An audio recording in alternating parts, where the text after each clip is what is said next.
Laul 6. Abipalve haiguse ajal.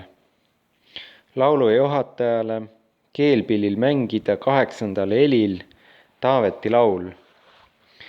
Jehova, ära nuhtle mind oma vihas ja ära karista mind oma vihaleegis.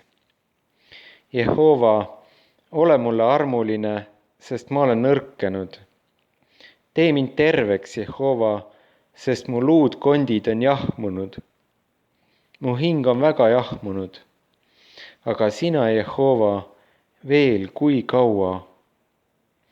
Pöördu, Jehova, minu poole, vabasta mu hing hädast. Päästa mind oma helduse pärast.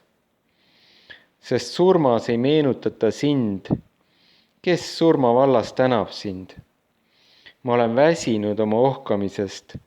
Kogu öö ma ujutan pisaratega oma voodit. Ma leotan oma silmaveega oma sängi. Mu silmad on vajunud auku meelekibedusest.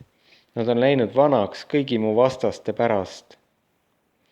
Minge minust eemale kõik, kes teete nurjatust, sest Jehova kuuleb mu nutu häält.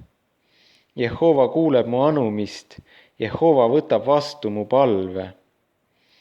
Kõik mu vaenlased jäävad häbisse ja kohkuvad hirmsasti. Nad pöörduvad tagasi ja järsku nad satuvad häbisse.